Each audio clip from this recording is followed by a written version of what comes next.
Bonjour à tous, bienvenue dans cette nouvelle vidéo consacrée toujours au cours de l'endocrinologie. Dans cette vidéo, on va parler du pancréas et surtout du pancréas endocrine.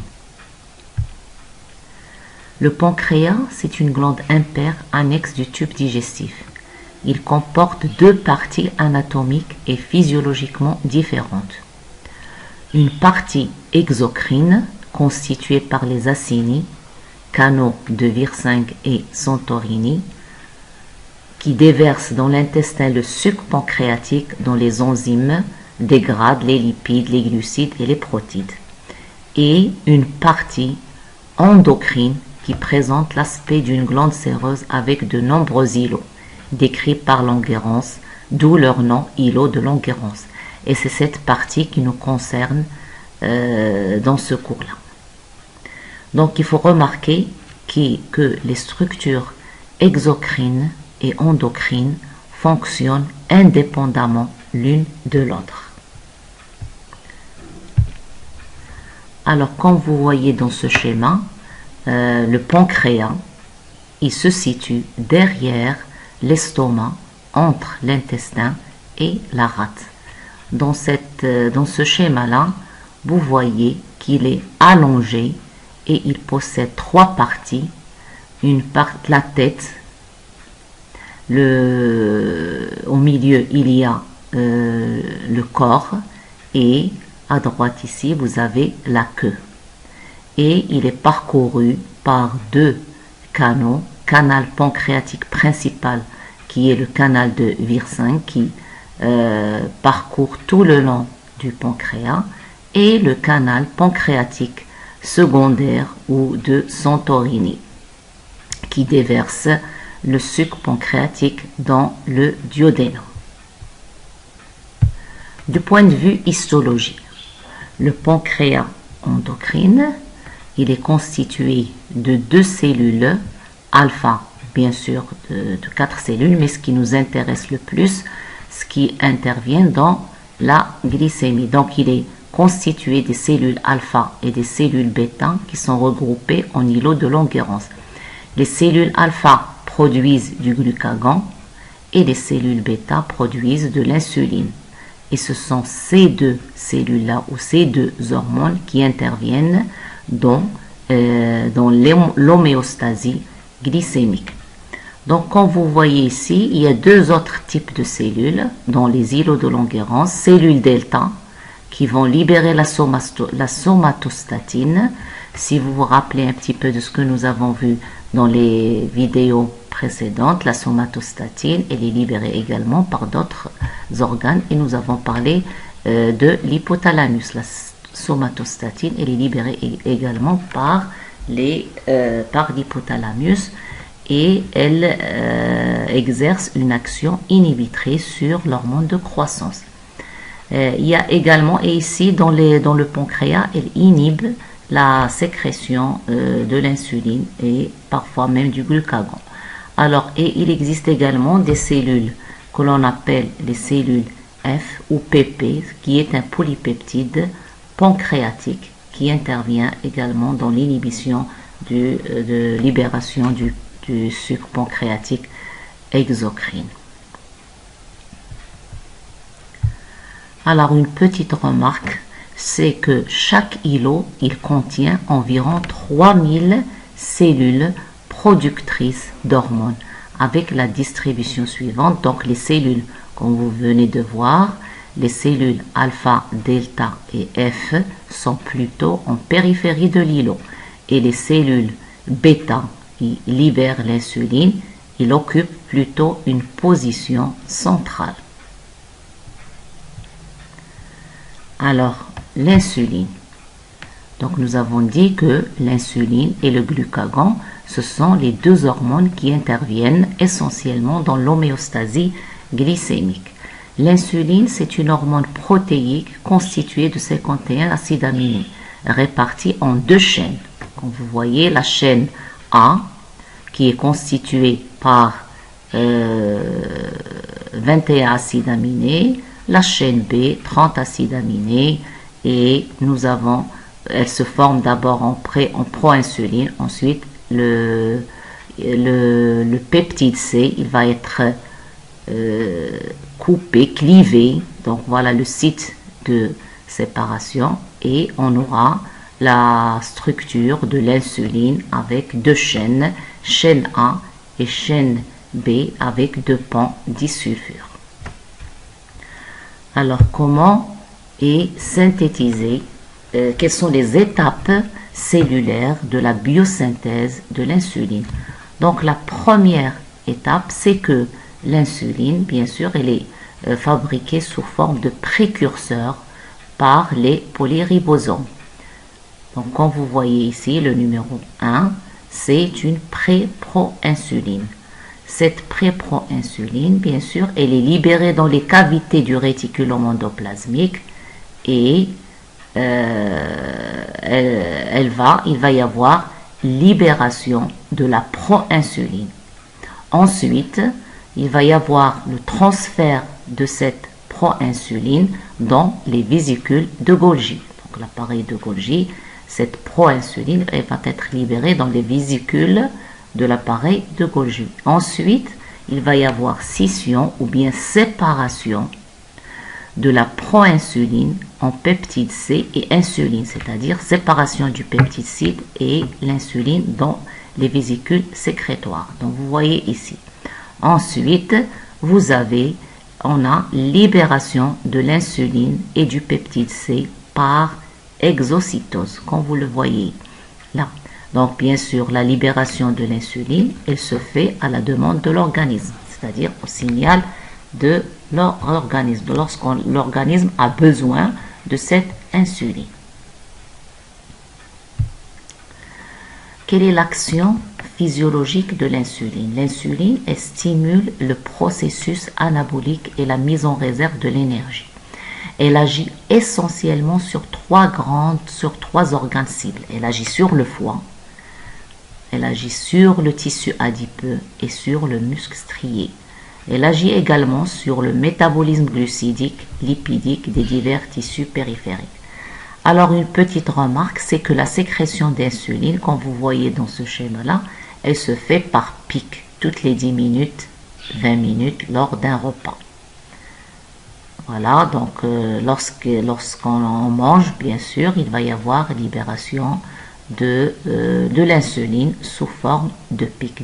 Tout ça, c'est pour maintenir l'homéostasie glycémique, c'est-à-dire la concentration du glucose doit rester à une valeur bien définie, autour de 1 g par litre. Alors, nous avons dit que l'insuline elle a un rôle principal sur 3 organes qui sont le foie, le tissu adipeux et le muscle strié. Donc, quels sont les effets sur le foie? Le foie, c'est le siège principal de la néoglucogénèse. La néoglucogénèse, c'est-à-dire la formation ou la fabrication du glucose à partir de précurseurs issus du catabolisme protéique et lipidique, c'est-à-dire à partir des composés non glucidiques. Alors, l'insuline, c'est elle qui va stimuler, elle va activer une glucokinase. Cette glucokinase, c'est une enzyme qui est spécifique du foie. Et elle permet la transformation du glucose en glucose 6-phosphate. Ensuite, ce glucose-là, il sera polymérisé en glycogène.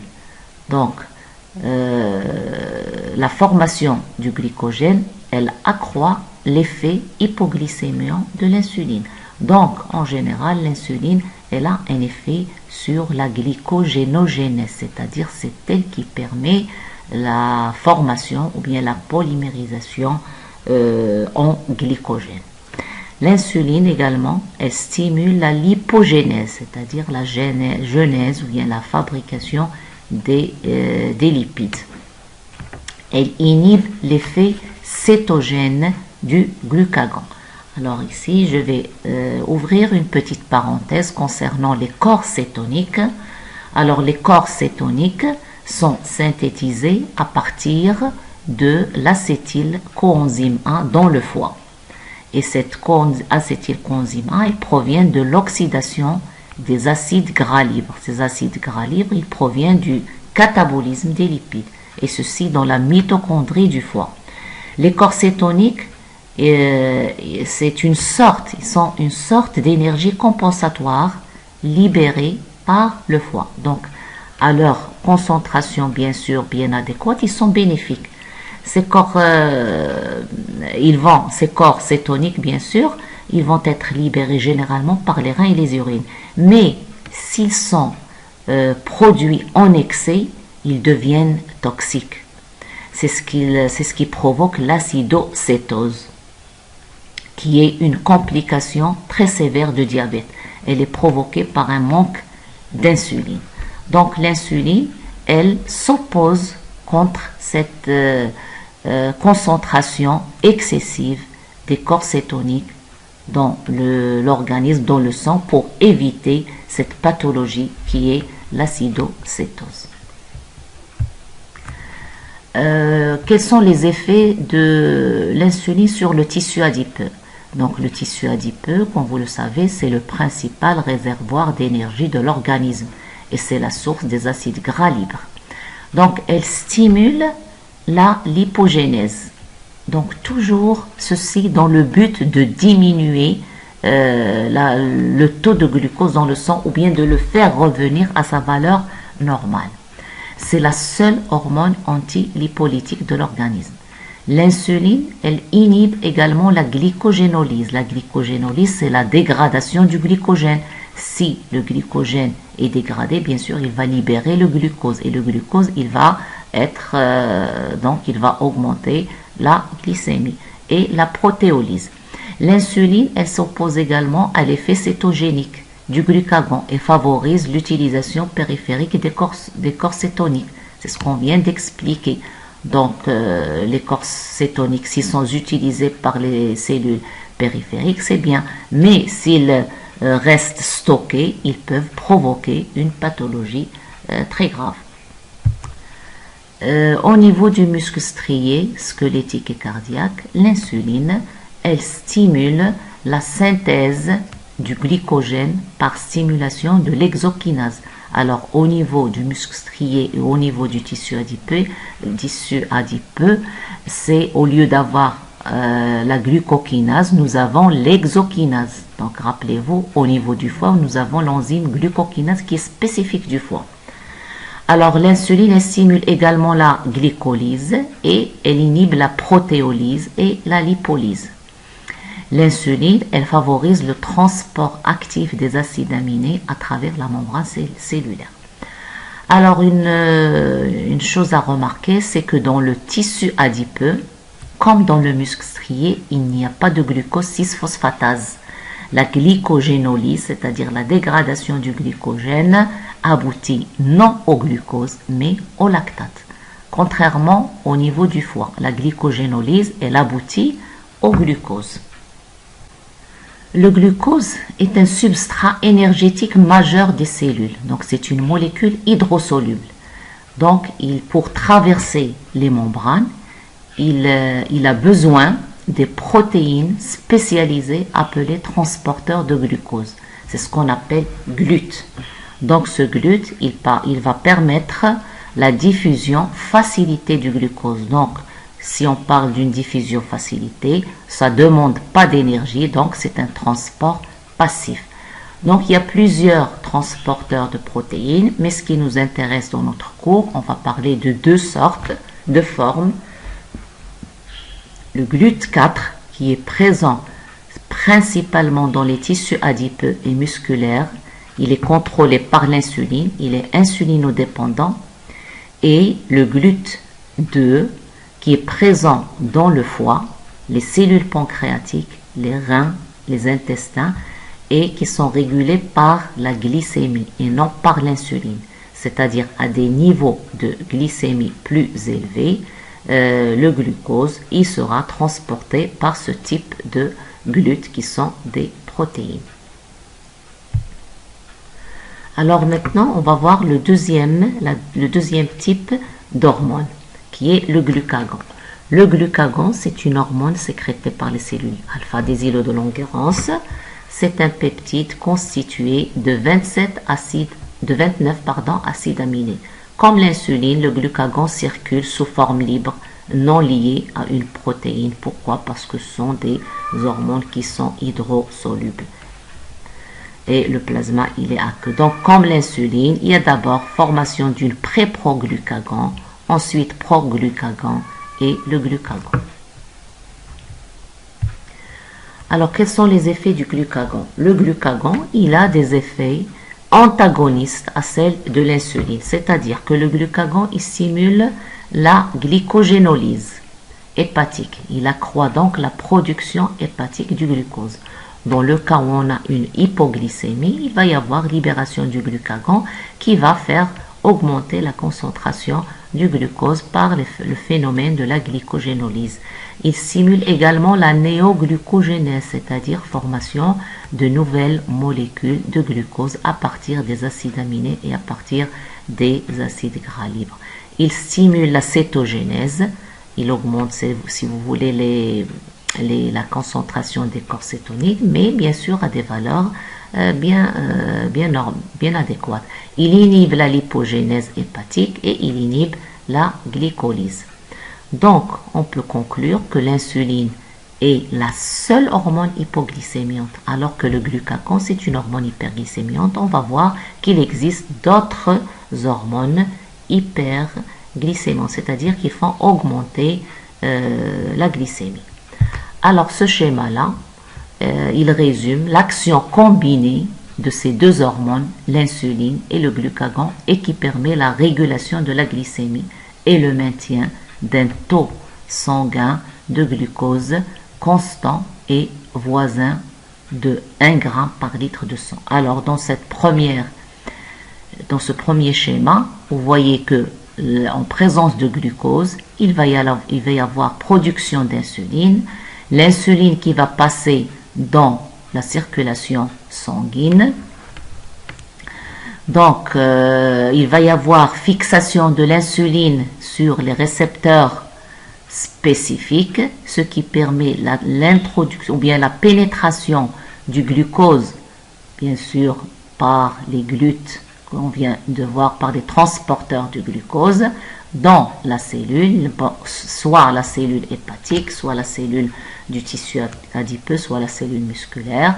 Et il va y avoir, bien sûr, sous l'action des enzymes, il va y avoir formation du glycogène. Donc, c'est la formation de la glycogénogénèse. Alors, pour le glucagon, c'est l'inverse. En présence, lorsqu'on a une diminution du glucose sanguin, il va y avoir,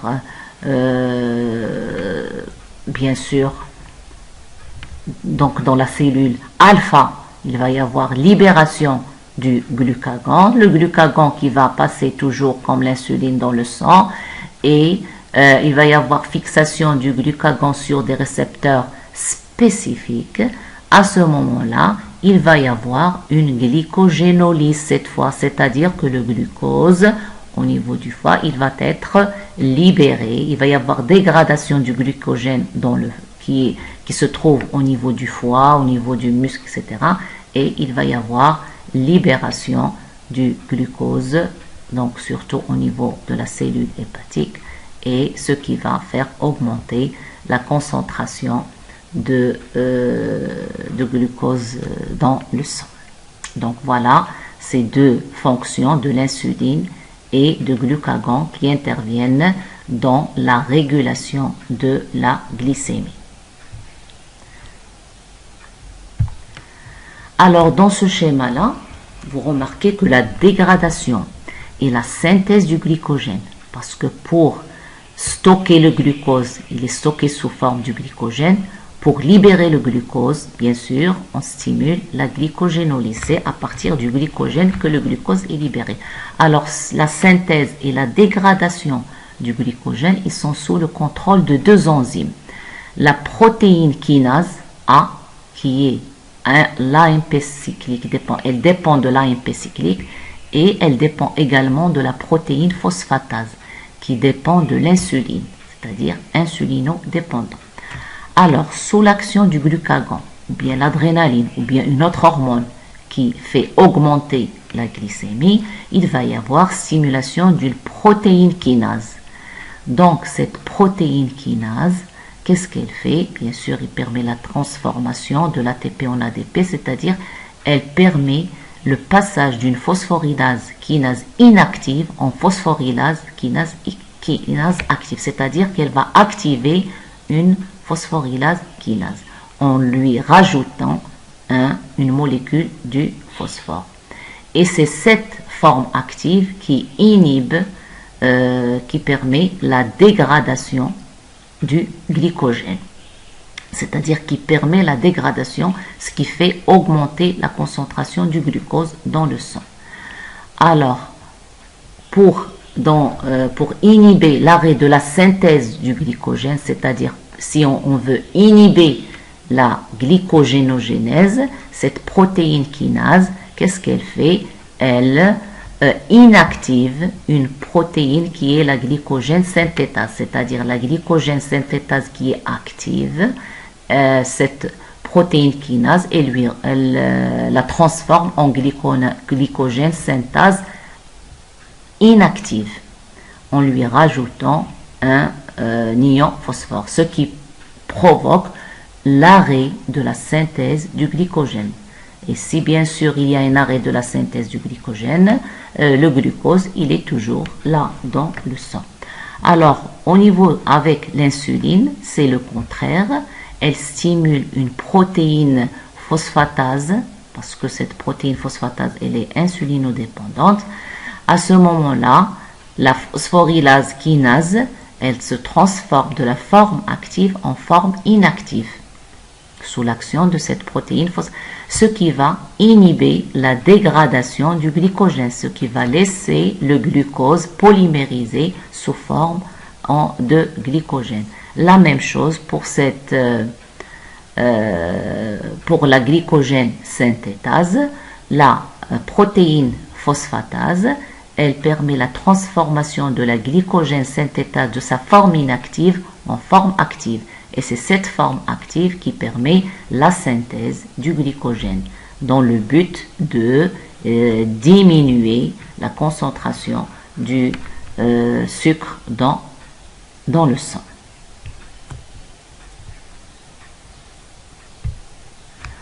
Alors la régulation de cette glycémie. Il y a une régulation de composantes qui interviennent dans la régulation de la glycémie.